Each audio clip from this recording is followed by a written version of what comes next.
So you walk into your kitchen and bam, there's a massive puddle of water sitting right underneath your refrigerator. Your very first instinct?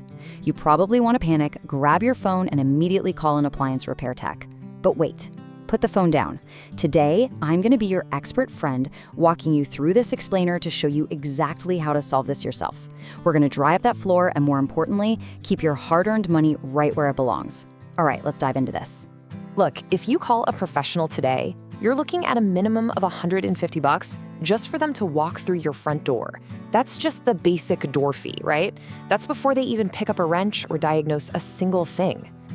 And you know it doesn't stop there. By the time you factor in those hefty markups on cheap replacement parts and the hourly labor, that simple little puddle on your floor could easily cost you anywhere from $300 to $400. That is a truly painful amount of cash for something that is usually an incredibly simple fix. But here's the big secret the repair services absolutely do not want you to know. 90% of the time, this leak is caused by a simple blockage that you can fix for absolutely $0. Seriously, a $0 fix using a standard household item in under 10 minutes. And hey, even if your fridge falls into that remaining 10%, you still don't need a technician. I'm going to show you this zero-cost trick first, and then we'll cover the easy, cheap part swaps just in case. Let's get that kitchen floor dry right now.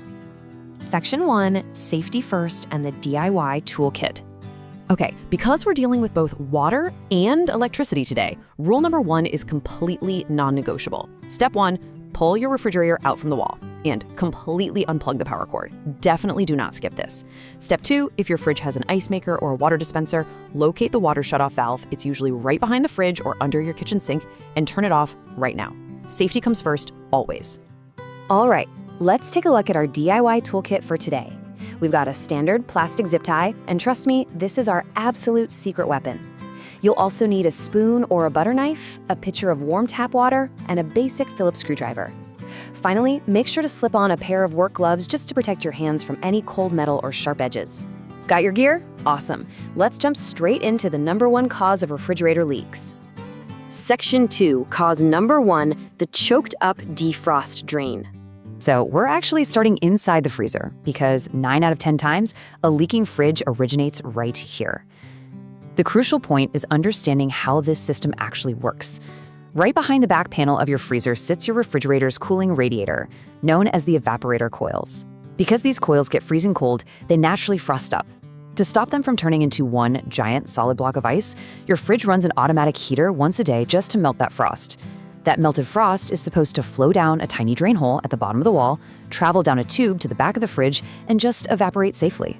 But over time, this little hole freezes over, or it gets clogged with food crumbs and dust. When the water can't drain, it backs up, overflows, and drips straight down into the main compartment and right onto your kitchen floor.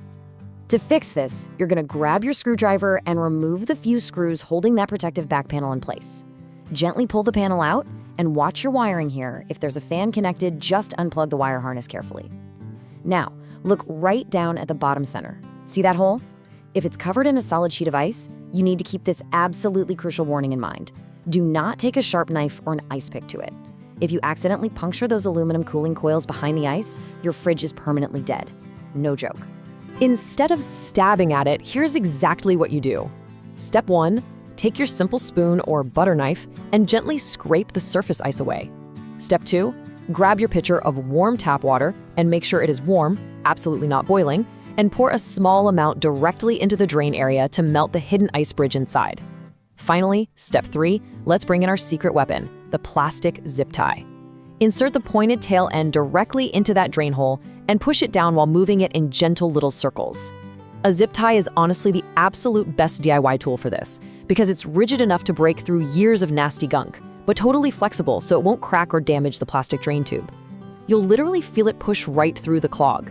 Flush it with one more splash of warm water and watch it flow down instantly. $0 spent, problem solved. Section 3, cause number 2, condensation and door seals.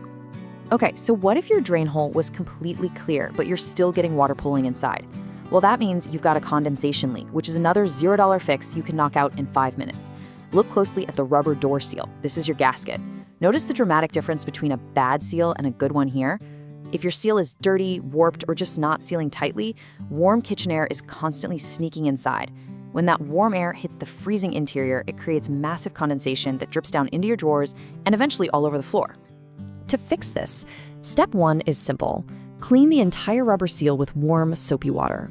Now, if you see a small gap where the seal doesn't actually touch the fridge frame, I've got a real genius trick for you. Step 2, grab a regular hairdryer on low heat. Warm the rubber gently for about 30 seconds. The heat softens the rubber, allowing it to naturally expand and reshape itself into a perfect airtight seal. And hey, while you're right there looking at the doors, do a quick gravity check on your fridge's stance. If your refrigerator tilts even slightly forward, gravity is going to stop the doors from swinging closed automatically. So grab a wrench or a screwdriver and turn the front leveling legs at the bottom corners. You want to raise the front of the fridge just about a 1/4 inch higher than the back. This slight backward tilt uses natural gravity to pull the doors shut and seal them tightly every single time. Section 4, cause number 3, the back-bottom culprits. Now, let's say your drain is totally clear and your doors seal tightly, but water is still leaking from the very back bottom of your unit. This is that remaining 10% of leaks, and it's exactly where most people just give up and pay a technician $300. Do not do it. We are looking at 2 very simple parts down here that you can buy online and swap out yourself in 15 minutes. Just remove the lower back access panel. First, check your drain pan. All the water from your defrost drain empties right here, and the normal heat from the running compressor naturally evaporates it. But because it's made of plastic, years of heat can make it brittle and cause it to crack, letting water bypass the pan and flood your floor. Shine a flashlight in there. See a crack? A brand new replacement pan costs around $30 to $50 online. You just press the release clip, slide the old, broken pan out, and slide the new one right over the compressor bracket until it clicks. Bam! That simple swap just saved you a $150 labor fee. And while we're looking back there, let's check the water inlet valve right in the corner. This little box controls the water going to your ice maker and water dispenser. When it starts failing, it develops tiny hairline cracks or internal seal leaks. So how do you know if it's bad? Look for active water drips, rust, or this crusty white mineral buildup around the plastic line connections. If you see that, seriously, don't pay a pro to change it. Order the exact replacement valve for your model online. It usually runs around $25 to $40. Make sure your water line is shut off, remove the 2 mounting screws, disconnect the wire harness, and plug those color-coded water tubes into the new valve. It's literally like plugging in Legos. You just did a professional appliance repair all by yourself. Look at that. Whether it was a $0 zip tie cleanout, a quick hairdryer gasket adjustment, or a simple $30 part swap, you just diagnosed and fixed your leaking refrigerator completely on your own. And most importantly, you kept hundreds of dollars of your hard-earned money right where it belongs, right in your pocket. Now, before we wrap up, I want to give you a surprise bonus tip to make sure you never have to wake up to a flooded kitchen floor ever again. All you need to remember is one timeline: 6 months. I highly recommend adopting the 60-second preventative flush. Don't wait for a clog to ruin your nice flooring. Every 6 months, just take 60 seconds to open your freezer and pour half a glass of warm water right down that defrost drain. It totally flushes out the early dust and food crumbs before they can ever freeze into a solid blockage. So, my final question for you today: did the zip tie trick fix your leak, or did you end up doing a quick part swap?